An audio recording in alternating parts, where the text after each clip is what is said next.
भगवद गीता के 12वें अध्याय का विषय है भक्ति योग। अर्जुन बोले, जो अनन्य प्रेमी भक्तजन पूर्वोक्त प्रकार से निरंतर आपके भजन ध्यान में लगे रहकर आप सगुण रूप परमेश्वर को और दूसरे जो केवल अविनाशी सच्चिदानंद घन निराकार ब्रह्म को ही अतिश्रेष्ठ भाव से भजते हैं, उन दोनों प्रकार के उपासकों में अति उत्तम योगवेत्ता कौन है? श्री भगवान बोले, मुझ में मन को एकाग्र करके निरंतर मेरे भजन ध्यान में लगे हुए जो भक्तजन अतिशय श्रेष्ठ श्रद्धा से युक्त होकर मुझ सगुण रूप परमेश्वर को भजते हैं, वे मुझको योगियों में अति उत्तम योगी मान्य हैं। परंतु जो पुरुष इंद्रियों के समुदाय को भली प्रकार वश में करके मन बुद्धि से परे सर्वव्यापी अकथनीय स्वरूप और सदा एक रस रहने वाले नित्य अचल निराकार अविनाशी सच्चिदानंद घन ब्रह्म को निरंतर एक ही भाव से ध्यान करते हुए भजते हैं, वे संपूर्ण भूतों के हित में रत और सब में समान भाव वाले योगी मुझको ही प्राप्त होते हैं। उन सच्चिदानंद घन निराकार ब्रह्म में आसक्त चित्त वाले पुरुषों के साधन में परिश्रम विशेष है, क्योंकि देहाभिमानियों के द्वारा अव्यक्त विषयक गति दुखपूर्वक प्राप्त की जाती है। परंतु जो मेरे परायण रहने वाले भक्तजन संपूर्ण कर्मों को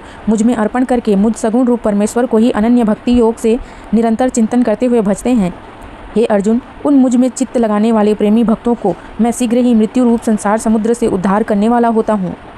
मुझ में मन को लगा और मुझ में ही बुद्धि को लगा, इसके उपरांत तू मुझ में ही निवास करेगा, इसमें कुछ भी संशय नहीं है। यदि तू मन को मुझ में अचल स्थापन करने के लिए समर्थ नहीं है, तो हे अर्जुन, अभ्यास रूप योग के द्वारा मुझको प्राप्त होने के लिए इच्छा कर।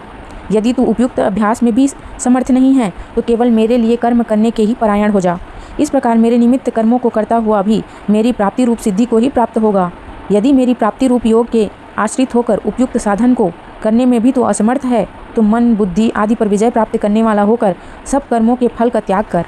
मर्म को ना जानकर किए हुए अभ्यास से ज्ञान श्रेष्ठ है, ज्ञान से मुझ परमेश्वर के स्वरूप का ध्यान श्रेष्ठ है, और ध्यान से भी सब कर्मों के फल का त्याग श्रेष्ठ है, क्योंकि त्याग से तत्काल ही परम शांति होती है।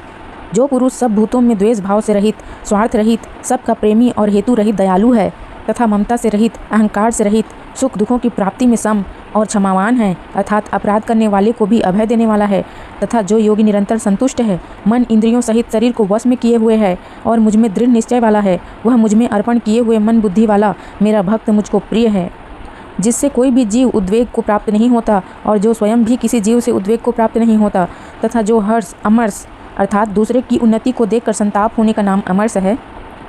भय और उद्वेगादि से रहित है, वह भक्त मुझको प्रिय है। जो पुरुष आकांक्षा से रहित, बाहर भीतर से शुद्ध, चतुर, पक्षपात से रहित और दुखों से छूटा हुआ है, वह सब आरंभों का त्यागी मेरा भक्त मुझको प्रिय है। जो न कभी हर्षित होता है, न द्वेष करता है, न शोक करता है, न कामना करता है, तथा जो शुभ और अशुभ संपूर्ण कर्मों का त्यागी है, वह भक्ति युक्त पुरुष मुझको प्रिय है। जो शत्रु मित्र में और मान अपमान में सम है, तथा सर्दी गर्मी और दुख सुख आदि द्वंद्वों में सम है और आसक्ति से रहित है, जो निंदा स्तुति को समान समझने वाला, मननशील और जिस किसी प्रकार से भी शरीर का निर्वाह होने में सदा ही संतुष्ट है और रहने के स्थान में ममता और आसक्ति से रहित है, वह स्थिर बुद्धि भक्तिमान पुरुष मुझको प्रिय है। परंतु जो श्रद्धा युक्त पुरुष मेरे परायण होकर इस ऊपर कहे हुए धर्म में अमृत को निष्काम प्रेम भाव से सेवन करते हैं, वे भक्त मुझको अतिशय प्रिय हैं।